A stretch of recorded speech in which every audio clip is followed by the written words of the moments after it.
मेरे साथ जिस शख्सियत को आप देख पा रहे हैं स्क्रीन पर, ये कोई और नहीं बल्कि अटेली विधानसभा क्षेत्र की पूर्व जो विधायक हैं संतोष यादव, वो हमारे साथ मौजूद हैं। एमए इंग्लिश किया कुरुक्षेत्र यूनिवर्सिटी से।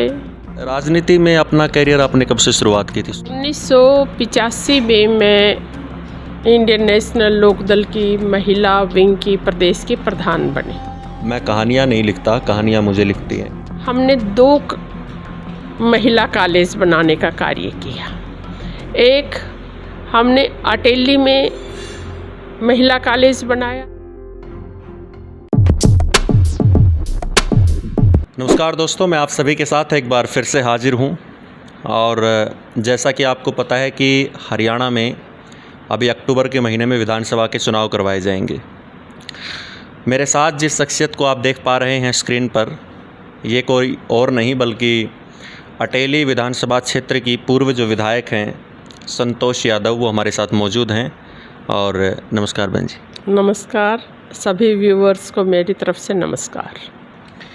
दोस्तों, जैसा कि मैंने आपको बताया था कि जब लोकसभा के चुनावों का हमने सर्वे किया था, तब मैंने आपसे कहा था कि जल्द ही अक्टूबर में विधानसभा के चुनाव होंगे हरियाणा में, और हम विधानसभा के चुनावों का भी सर्वे करेंगे और आप लोगों तक जो मैसेज है वो पहुंचाएंगे।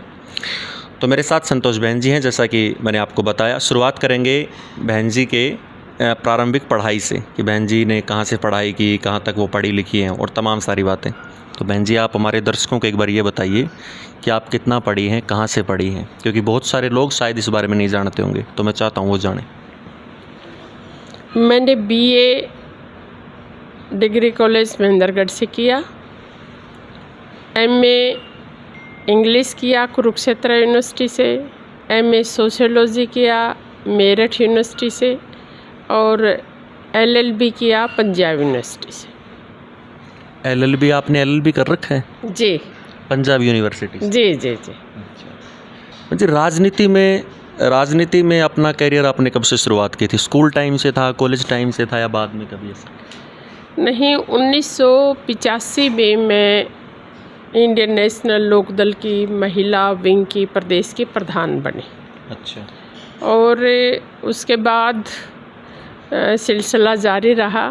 1987 में मैं पब्लिक सर्विस कमीशन की मेंबर रही और 2000 से मैंने एमएलए का चुनाव लड़ा। साल 2000 से? और पहला चुनाव आपने किस पार्टी से लड़ा था उस समय? इंडियन नेशनल लोकदल, INLD से आपने लड़ा था। दोस्तों, मैं आपको ब्रीफ में थोड़ा ये बताऊं कि संतोष बहन जी 2014 विधानसभा चुनाव अटेली क्षेत्र से विधायक रही है और पूर्व डिप्टी स्पीकर आप हरियाणा सरकार में रह चुकी हैं। जी, मैं 2014 में अटेली विधानसभा से चुनाव जीता और मैं डिप्टी स्पीकर भी उसी पीरियड में रही। अच्छा जी। बहन जी, 2014 में अटेली विधानसभा क्षेत्र से इन्होंने चुनाव जीता। और मैं आपको बताऊं कि अब तक अटेली विधानसभा क्षेत्र में जितने भी कैंडिडेटों ने चुनाव लड़ा है, बहन जी ने उनमें रिकॉर्ड तोड़ जीत दर्ज की थी उस समय, और करीब 48,601 वोटों के मार्जिन से इन्होंने उस वक्त जीत दर्ज की थी। जी। मैं आपको बताऊं, साल 2019 में सीताराम भाजपा से लड़े, 2014 में बहन संतोष यादव भाजपा से लड़ी हाईएस्ट मार्जिन के साथ। तो उस वक्त मैम 2014 में आपको 64,659 वोट मिले थे जी, जो कि अब तक के सबसे ज़्यादा वोट हैं। हाँ, जीत 48,601 वोट से हुई है। हाँ जी। मैम, विधानसभा चुनाव अक्टूबर में होंगे, तो उनको लेकर क्या कुछ तैयारियां चल रही हैं? राजनीतिक लोग बाग हैं और तैयारियां चलती रहती हैं। लोगों का विश्वास जीतना ही मुख्य तैयारी है। लोगों के पास जाना, उनके दुख दर्द में शामिल होना, उनकी ज़रूरतों को जहां तक हो सके पूरी करने का कार्य करना, तो ये राजनीतिक लोग बाग करते हैं। राजनीति ही सबका साथ, सबका विकास, पार्टी का हमारी नीति है। लक्ष्य, इसी लक्ष्य को लेकर हम लोगों के पास पहुंचने का कार्य करते हैं। जी मैम। एक जो राजनीतिक पार्टियां हैं, ये किस चीज़ को देखकर कैंडिडेट को? हर विधानसभा में हर पार्टी के पास अनेक लोग बाग होते हैं। उनमें से पार्टी अपनी तरफ से और लोगों की तरफ से ये जायज़ा लेती है कि कौन सर्वमान्य चेहरा है जो हमारे पार्टी की तरफ से लड़े और जीत हासिल करे। तो उसमें पार्टीज़ हैं वो अपने दृष्टिकोण से देखती हैं कि कौन लोगों में पॉपुलर है, कौन ईमानदारी से कार्य करता है, क्या लोगों के जो कार्य हैं उनको जुनून से पूरा करता है या नहीं, और भी अन्य बातें होंगी जो पार्टी देखने का कार्य करती है। एक तरफ से पार्टी की तरफ से ये होता है कि हमारा कैंडिडेट ये है और पार्टी उसका फार्म देती है और साइन कर देती है कि ये आपको चुनाव लड़ने की हमारी तरफ से परमिशन है। एक मैम उर्दू के एक बहुत बड़े मशहूर एक लेखक हुए हैं हसन मंटो। उनकी कुछ लाइन है कि मैं कहानियाँ नहीं लिखता, कहानियाँ मुझे लिखती हैं। कभी कभी हैरत होती है कि ये कौन है जिसने इतनी अच्छी कहानियाँ लिखी। ये लाइन मैं इसलिए आपको इस वक्त बोल रहा हूँ कि मैं बहुत सारे लोगों से मिला इस क्षेत्र में, और जहाँ पर भी गया लगभग मोस्टली आपका नाम मेरे को सुनने में आया कि संतोष यादव ने इतने विकास कार्य करवाए हैं, यहाँ पर वो बनवाया है, वहाँ पर वो विकास कार्य करवाया है। तो एक बार मैं चाहता हूँ कि वो विकास कार्य जो आपने करवाए हैं एक ब्रीफ, आप एक मोटा सा एक बार थोड़ा सा मैं चाहूँगा आप बताएं। देखो, मैं पहला चुनाव 2000 में लड़ा और 324 वोटों से मैं हार गई। उसके बाद मैं लगातार लोगों के बीच में हूँ और लोगों के आपसी विश्वास, आपसी रिश्ता ऐसा बन गया है जैसे मैं उनके परिवार के सदस्य हूँ। और उसी विश्वास को लेकर हमेशा मेरे अंदर ताकत रही है। हार और जीत को नहीं देखते हुए उनके घर का मेंबर बनना ही लक्ष्य रहा और उनके हर सुख दुख को मैंने अपना सुख और दुख समझा। क्या क्या ज़रूरत हल्के की थी वो देखकर और मैंने काम करवाना शुरू किया। और एक टर्म में ही भगवान की कृपा से आदरणीय मनोहर लाल जी के नेतृत्व में, आदरणीय प्रधानमंत्री जी के दिशा निर्देश के अनुसार, उनके कार्यकाल में इतना विकास का कार्य हुआ जो मुझे संतुष्टि देता है कि मैं इतना कार्य करवा पाई। अपने अटेली क्षेत्र में हमने 2 महिला कॉलेज बनाने का कार्य किया। एक हमने अटेली में महिला कॉलेज बनाया, तो दूसरा कनीना में हमने कॉलेज बनाने का कार्य किया। हमने उनानी में महिला कॉलेज बनाने का कार्य किया। और शिक्षा के क्षेत्र में हमारी बेटियां आगे बढ़ेंगी, पढ़ेंगी, लिखेंगी, आगे बढ़ेंगी, समाज आगे बढ़ेगा, ये हमेशा बात दिमाग में रहती थी, वो पूरा हुआ। और हमारी सरकार ने ये उद्देश्य रखा कि हर 20 किलोमीटर पर महिला कॉलेज हो, और उस समय प्रदेश में शायद 36 कॉलेज, महिला कॉलेज बनाए गए। और इसके साथ ही हमने ITIs भी बनाने का कार्य किया। सुजापुर में ITI बनी, भोजावास में ITI बनी, और सेलंग में मल्टीपल स्किल डेवलपमेंट सेंटर बना ताकि हमारे बच्चे अपने हुनर को प्रदर्शित कर सकें, ट्रेड्स में पारंगत होकर विभिन्न इंडस्ट्रीज़ में अपना व्यवसाय खोल सकें, आगे बढ़ सकें। तो ये हमने अटेली क्षेत्र में करने का कार्य किया। अटेली क्षेत्र रूरल एरिया ज़्यादा है, तो किसानों को ध्यान में रखते हुए हमने यहाँ पर सभी नहरी पानी के लिए सभी माइंस को, खाले को हमने साफ़ कराने का कार्य किया और जितने भी कैनाल्स थी, माइनर्स थी, उनको सबको हमने साफ़ करवाया और मशीनरी को चेंज किया गया। लिफ्ट से पानी आता है, सारी मशीनरी बेकार हुई थी, झाड़ झंगड़ उगे हुए थे, तो इस तरह से पानी हमारे टेल तक पहुंचा और किसानों को लाभ हुआ। साथ ही पीने के पानी की समस्या थी। हमने भालखी जल परियोजना अटेली क्षेत्र में लाकर 61 गाँवों में पानी पहुंचाने का कार्य किया और कनीना क्षेत्र में भी गाड़ा गांव में जल परियोजना हम लेकर आए ताकि पूरे क्षेत्र में 70 लीटर पानी पर व्यक्ति के हिसाब से पानी पहुंचाया जा सके। ये बहुत बड़ी उपलब्धि थी। हमारे कुछ गांवों में तो पानी बिल्कुल नहीं जा रहा था और कुछ आ रहा था बहुत नीचे से, तो उसमें सल्फ़र की मात्रा ज़्यादा थी, कैंसरस पानी आ रहा था। तो ये हमारे लोगों के लिए पानी इस सरकार ने पहुंचाने का कार्य किया। इसके साथ ही हमने हॉस्पिटल्स का कार्य हुआ, हेल्थ के ऊपर ध्यान दिया गया।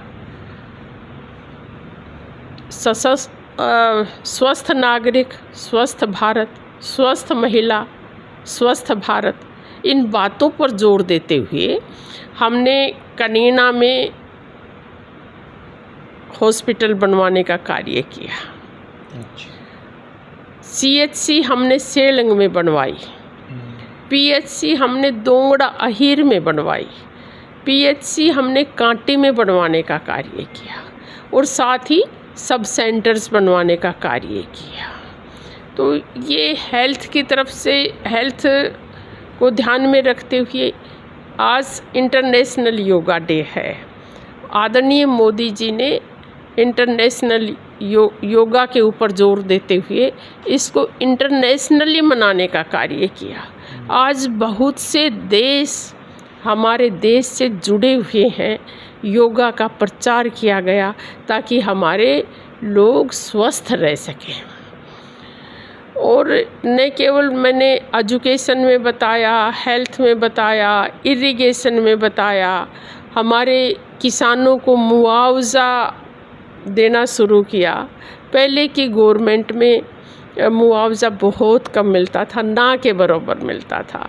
किसान के साथ एक हंसी उड़ाने की सी बात होती थी, लेकिन इस सरकार ने 12,000 रुपये पर एकड़ के हिसाब से मुआवजा की राशि देने का कार्य किया। और यहाँ हमारे अटेली क्षेत्र में भी जब इस तरह की बातें आई, ओले पड़ गए, कोई बीमारी लग गई, उसका ध्यान दिया सरकार ने और उचित मुआवजा देने का कार्य किया। 14 फसलें MSP मिनिमम सपोर्ट प्राइस के ऊपर खरीद की गई। भावांतर भरपाई योजना इस सरकार ने लागू की। आयुष्मान योजना बहुत बड़ी योजना है। हमारे गरीब लोग बाग बीमार हो जाते थे तो वो हॉस्पिटल में खर्चा नहीं उठा सकते थे। 5 लाख रुपए तक का बीमा स्वास्थ्य के लिए सरकार ने किया। BPLs के लिए 5 लाख तक का फ्री बीमा, ये इस सरकार ने, पहली सरकार जिसने इतना बड़ा कार्य किया। और सरकार का लक्ष्य कि अंतिम व्यक्ति मेन पायदान के ऊपर आए, इस लक्ष्य को साधते हुए हम आगे बढ़े। और आज देख रहे हैं कि समाज में गरीब को अनाज आता है, फ्री अनाज दिया जाता है, शिक्षा के उचित साधन किए गए हैं, बेटियों को आगे बढ़ाने का कार्य हो रहा है, लोग बाग सुखी हैं। आयुष्मान कार्ड के साथ साथ चिरायु योजना भी शुरू की गई है।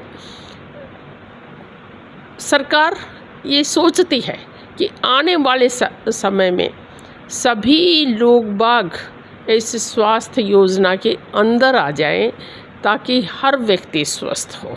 ये बहुत बड़ा लक्ष्य है और बहुत उदार दिल का कार्य है कि किस तरह से हम अपने स्टेट के लोगों को सुविधाएं दे सकें। आप सड़क के क्षेत्र में देखते हो, गांव सड़क विलेज को कनेक्ट किया गया है। मेन सड़कें हमारे पूरे क्षेत्र में हैं। 3 हमारे स्टेट हाईवेज यहाँ से गुजरते हैं। 152D ने तो कायाकल्प करने का कार्य किया है। और जब सड़कें अच्छी होंगी तो उसके साथ संचार अच्छा होगा, हमारे कार्य क्षेत्र बढ़ेगा और देश प्रगति की ओर बढ़ने का कार्य करता है, व्यवसाय बढ़ता है। तो बहन जी, कहीं ना कहीं ये जो बात है कि मैं कहानियाँ नहीं लिखता, कहानियाँ मुझे लिखती हैं, ये आप पर सटीक बैठती है, क्योंकि आपने अपने कार्यकाल के दौरान अटेली जो कस्बा है इसको बहुत मतलब ऊंचाइयों पर आप लेकर गए हैं। मैं इसके लिए धन्यवाद करना चाहूँगी भारतीय जनता पार्टी की सरकार का, भारतीय जनता पार्टी के नेतृत्व का। और मुझे संतुष्टि मिली और हमारे क्षेत्र में, हमारे पूरे प्रदेश में मैं ये कहूँ कि विकास में की गंगा बहने का कार्य हुआ है। कोई भेदभाव नहीं और हमारे युवाओं को बिना खर्चे बिना पर्ची नौकरियां मिली। तो ये युवाओं ने पहली बार ही देखने का कार्य किया।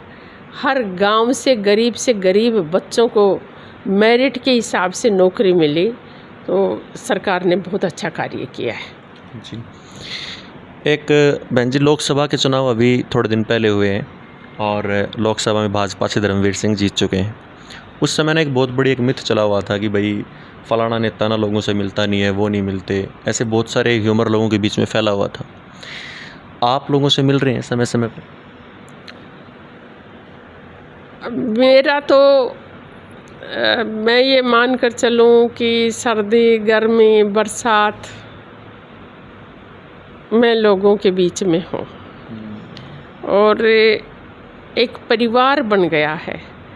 2000 से चुनाव लड़ना शुरू किया, 2024 आ गई तो 4 चुनाव में लड़ चुकी हूँ। तो एक परिवार है और परिवार में तो हर रोज़ इतने बड़े परिवार में तो फंक्शंस होते रहते हैं, कोई सुख है दुख है कार्य है, तो अपने परिवार में जैसे जाना पड़ता है तो मैं परिवार में जाती हूँ, मिलती हूँ और लोगों के पास बैठती हूँ। तो मेरा तो ये परिवार है। एक बहन जी, अभी लेटेस्ट एक खबर चली हुई है, आपको तो पता ही है कि जो किरण चौधरी हैं और उनकी जो पुत्री हैं श्रुति चौधरी, उन्होंने कांग्रेस को छोड़ दिया और भाजपा को ज्वाइन करते टाइम उन्होंने ये कहा था कि भाई कांग्रेस को हमने इसलिए छोड़ा है कि कांग्रेस, हरियाणा कांग्रेस जो है वो एक आदमी को देखकर चुना, मतलब एक आदमी के ऊपर चलने वाली पार्टी है। तो वो भाजपा में आ गई, बहुत बड़े उम्मीदवार थे वो कांग्रेस के। तो इस चीज़ के ऊपर आप कुछ कहना चाहें?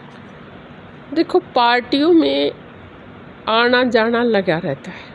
हम अच्छा महसूस करते हैं कि हमारी पार्टी में बहन किरण चौधरी आई है, एक मजबूत नेता है और हमारी पार्टी में आई है, तो ऐसे नेताओं का हम स्वागत करते हैं।